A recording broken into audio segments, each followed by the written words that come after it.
So, first things first. Iowa State versus Kansas State. Very funny game. Those four fumbles were absolutely hilarious. I had Iowa State winning, and Iowa State got the dub. And yeah, it was kind of a like whatever game, kinda. It was solid. Don't get me wrong. It was just kind of whatever. But we all know like what we're talking about. And let's start from the beginning. The game starts, and it's Joe Flacco on the offense. The defense did first, and the defense did amazing all game. That the linebacker too. I don't know how to say his name though, but he did amazing. Really excited to see what he brings to the table. And game starts off well on the offensive side of the ball. Flacco, I think, shows why he's the starter, and I think he did a good job today. And I think he'll do well in the first game because it's the Bengals, and their defense is not good at all. Matter of fact, their defense is probably the worst in the league. Maybe not, maybe not exactly the worst in the league, but in terms of how good their offense is, they pretty much got the worst defense in the league. But Flacco did well, and then Gabriel went up, and he did well. The biggest mar was that third and goal play where he threw it to the guy to the corner, not exactly the corner, but while he was being guarded by someone and it was close to the out of bounds line, he didn't catch it. Well, he literally had a guy to his right wide open, or if he didn't get him, he could have just scrambled. But that was pretty much his only mar, and he was actually solid. Uh, a little bit better. Didn't make key mistakes like he did in the last game, and he got a little bit better. But then of course, then of course, it happened. And look, there's been full-on arguments online. It's been getting crazy, a little bit insane. It's wild. And let me say this about um let me say this about I now let me explain my reason first. Because if I come in here all hot and upset, then I'll come off as a dummy or stupid. My reason on why it's infuriating on how they did Shador is because here's the thing. He had the whole second half, besides the last 2 minutes, of course, but we'll get there. He had the whole second half. And I had an argument with a friend about like talking about how if they actually, if they, I'm not gonna go into the whole detail of that, but like he said like, well, somebody's gotta play with the threes and all of that stuff, and kind of got me there. But then I realized that Shador had the whole second half to himself, pretty much. Like like Shador literally had the whole second half to himself. He started the first play of the third quarter, and all he got were the number threes. He could have easily had the number threes in the third quarter, and then go into the fourth quarter and switch to twos. But no, they didn't do that. They just let him suffer out there. They just let him run around. make key mistakes that's gonna bring down his stock and all the momentum he had. I don't I don't know if it was intentional. I'm not trying to make it out to be. But when I see bullshit, I'm gonna call it out. Or what I think is bullshit. If I think I am seeing absolute bullshit, or something that isn't right, or what I don't think is right, in front of my very eyes, I will call it out. And you know, the Browns are pathetic. I'm not saying it was intentional, but I'm also not saying it was unintentional either. I'm not trying to make out this organization as somebody who wants their quarterback to fail, but they have been very clear on who they like more. And it's just wrong. And to be honest with you,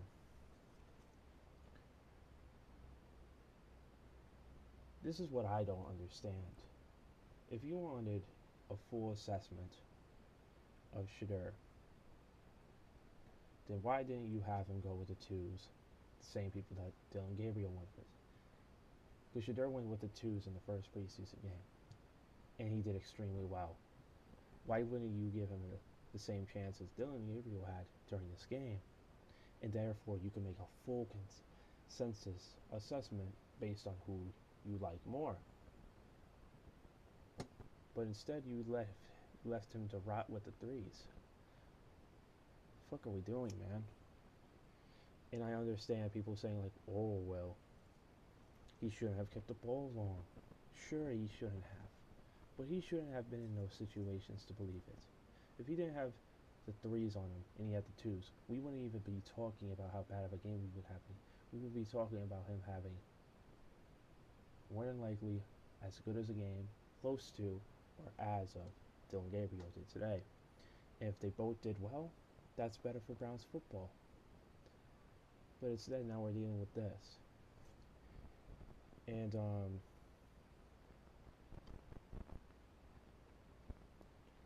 you know, it's ridiculous.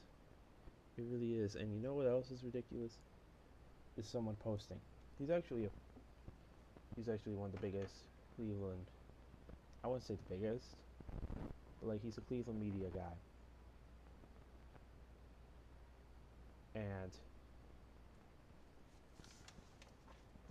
And he said the Cleveland Browns, Kevin Stefanski, are owed a massive apology. We aren't defining either quarterback by preseason games, but it is very clear Dylan Gabriel is a more polished and NFL-ready quarterback than Shadur Sanders, and that's okay. First of all, that's fucking dumb. And I don't know why you would even think that. I don't know if you have a vendetta against Shadur.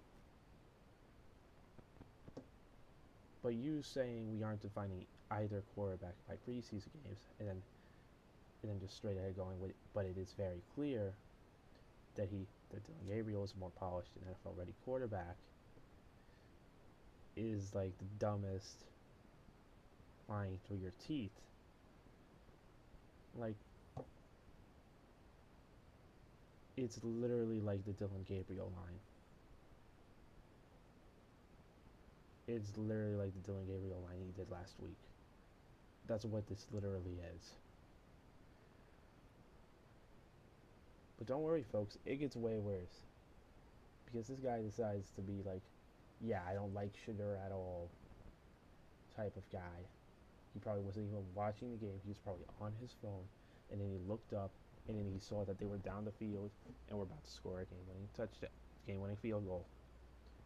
And he says, so Tyler Huntley moved the ball for a game-winning field goal, the same line Shadur Sanders had. Am I missing something? You know what you're missing, pal? You're missing the stat line that Tyler Huntley had for those last 2 minutes.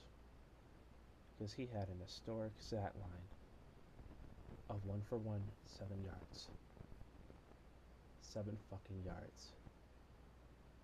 You are a dumbass.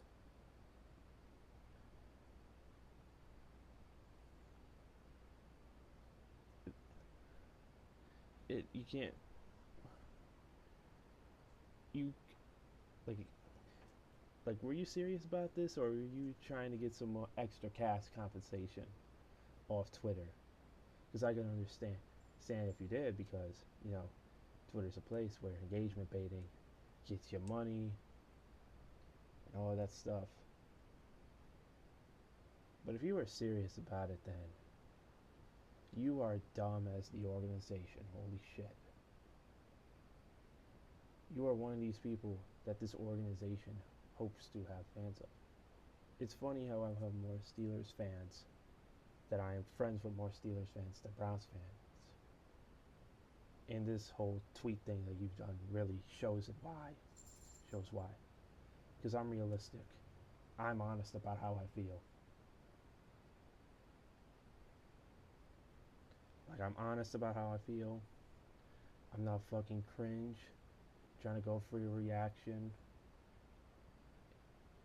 Make a whole podcast about all Cleveland sports when we could just talk about the whole consensus of a league and other teams. I'm just an honest type of guy. And my opinion might be wrong, my opinion might be right. At the end of the day, I don't feel like your opinion is right either way. And I feel like you're diminishing Shadur. I think this comes off as you wanting to diminish him. And I never really had a problem with you until now. But it's funny how, like, you remember when Andre Knott had that GIF where he basically, like, celebrated a prospect's injury. I forget his name, though. It's funny how you called him out for that, but now you're doing this. Now you're doing this whole thing. But hey, man, you be you. You hate what you hate. You like what you like. Do whatever, man. But honestly, that's why I have more friends who are Steelers fans than Browns fans. Because at least I'm a guy who's realistic and honest about how I feel. And not some guy who will just hate somebody because of his dad or whatever. I'm not that type of guy. Hating somebody is unhealthy.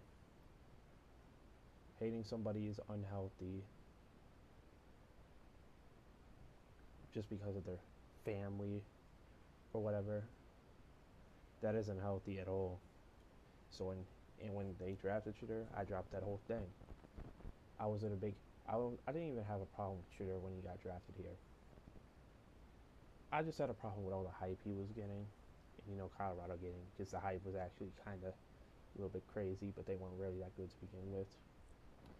So I never really had a problem with Shadur. I just had a problem with the whole team getting hyped and all that stuff. When we drafted Shadur, who am I? Who am I to hate on a guy and have a grudge for what happened in college? That's in the past now. All that matters right now is the present.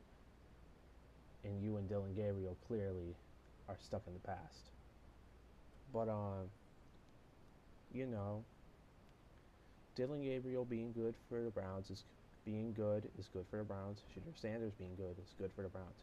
Both of them being good is a massive W for the Browns, because now you have two good rookie quarterbacks as backups. And it's good that they have Joe Flacco as the backup. No, it's good as they have Joe Flacco as the starting quarterback. Sorry, for my misconception of words. It's good that they have Joe Flacco as a starter, because after the Bengals game, of course, it's going to be a rough set of games. Okay, I might be out of order with this one, but they got the Ravens, Lions, Packers, Vikings, and then Steelers. All five back to back. So it's good that they're not starting one of those rookie quarterbacks, because I think we can all agree that both of them will falter against any of those five teams. And, the next 3 days are going to be filled with anxiety.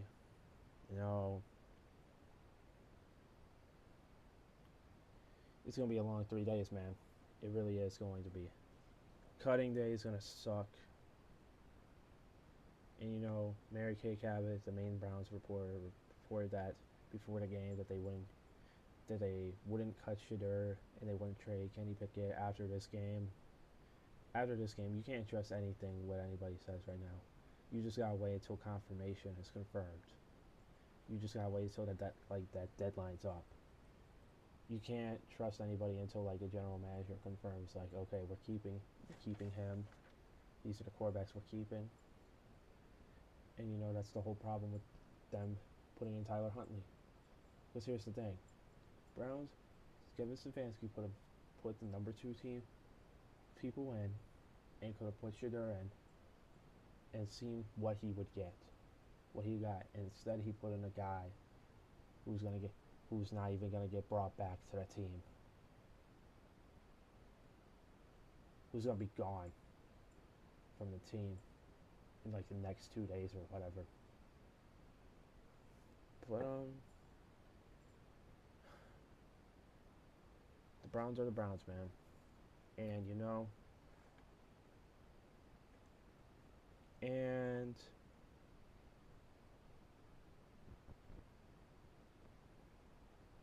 but hey, at least college football's back. At least college football's back. And if they release Shadur,